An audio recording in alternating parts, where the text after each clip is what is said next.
Hi there, we're back in Zambia. It's a beautiful time of year. The jacaranda trees are showing off. Beautiful purple flowers all over them. The first visit was to visit the school where there is a new amazing head teacher, Doreen. My word, she's put the school right back on the map. She's very clear, very goal orientated. We saw all the accounts. Everything is really back to a good standard and we have great hopes for the future. The thing that appalled me was the illiteracy in the classes, huge amounts of illiteracy. Doreen is working with us and I personally want to help raise money for books for the school. They have one book per classroom. We're hoping to provide one book per at least 4 students to share. My name is Miniba. I'm the chairperson of Women Abantu. This group around me here, we are Women Abantu Women's Group. Working under Linda Women Association. Here is our things which we use for this product. And these are charcoal wastes. From charcoal waste, we gather this charcoal waste, then we start pounding from that mortar. When we pound it, it turns like this. When it is like this, we have to boil the water to lukewarm.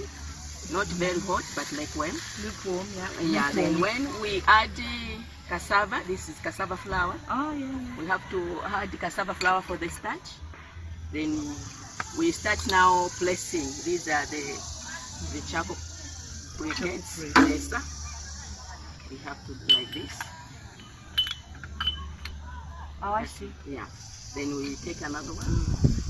When we put inside it, we have to place this one there. Then we start beating here, and then press it. Yes. When we place, we produce products like this one. It's the round one, so this one. And you found also they're more effective than charcoal. The charcoal, yes. Probably because they're compressed. I think so. In this phase, they really take long. Yeah. Yes, Yeah. it could go 2 days. It will be on the brazier compared to charcoal. Yeah, Charcoal within a few minutes, then it's gone. it's gone. Yeah. That's a really good thing. It's a good project. Success with charcoal. Because we have run out of trees. The trees. Now we have to prevent the little we have. That's right. Save the trees. Save the trees. Save the Plant trees. more trees now. Yes, plant more trees. That's Yeah, right. Oh, that's great, ladies. So, look behind me. Behind me are the jacaranda trees of Zambia. They're a real treasure here at this time of year to see. If a flower falls on your head from a jacaranda tree, apparently you can pass all your exams. Well, today we visited Zone 8, where we put in 2 water pumps.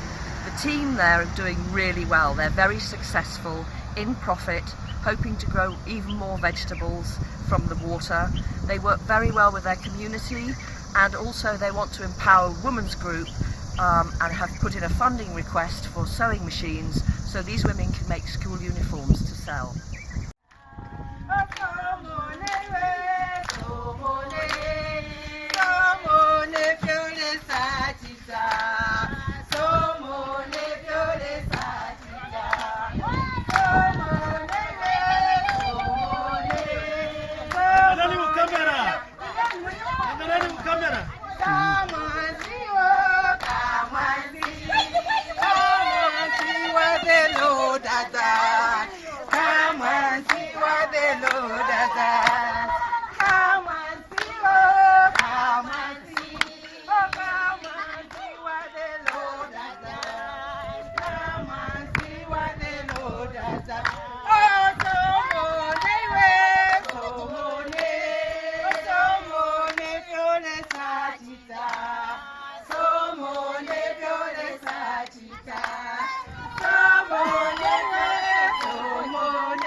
So the most important thing is, this is an early donation for you, but when we see what you've produced, the school uniforms, then of course course we can give you. Okay, thank you. It's the end of day 5 in Zambia for me and Julie. Another busy day and a hot day, not a cloud in the sky, 33 degrees. It's kind of like how I love Africa. Anyway, this morning started early at 8 o'clock. The women's group called Lusapila, they keep chickens. They use their women's group to raise chickens, to sell eggs, to do chicken things. Here we are again with the chickens, and as you can see they're thriving. We've got lots of chicks. They're selling chicks, they're selling hens, they're selling eggs, and they're in a really good profit-making business. And what's so nice is when they do make a reasonable profit and it's going really well, they're going to donate chicks and chickens and eggs to the other women's groups. So it's nice to see, you know, friends helping friends in that way.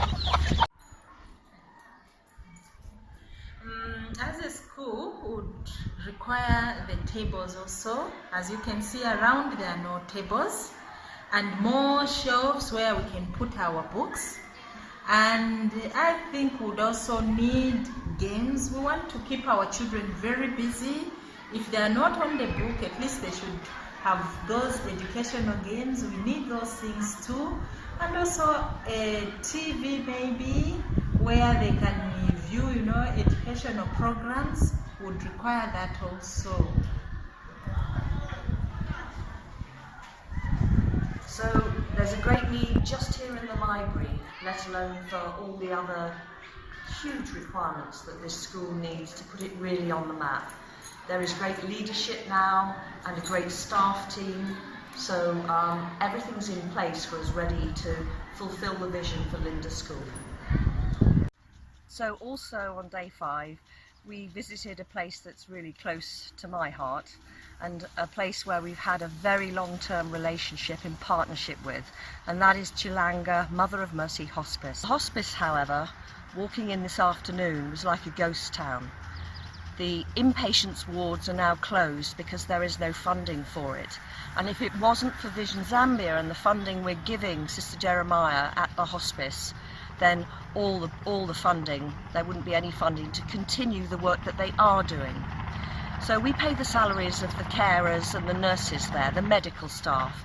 They continue to do to help run the ARV centre, which is for outpatients coming in needing treatment for AIDS, and it's really helpful. They also receive medication to take home if they need it, and if it's at all possible they get some food. They also, the carers, do the most amazing outreach work still. So they're still continuing as best they can with our funding to support people in the area of Chilanga. And it's quite a large area, the outreach area. Now also the hospice building, Sister Jeremiah is very hopeful to reopen the inpatients hospice, the wards again, by December. She needs funding for new windows and mosquito netting over the windows as well. Inside the hospice, it really does need a lick of paint, a good lick of paint, tidied up a bit, ready for its reopening. So hopefully we might be able to find the funding to at least let her go ahead with that. It's an incredible place, the hospice, and over the years I personally have had the most amazing experiences helping people pass away who are full-blown AIDS peacefully and lovingly, but also helping people recover and go back to their families around Chilanga. So it's in need of help, but Sister Jeremiah is strong and always looking for funding, looking for help, and she really is grateful for all our support.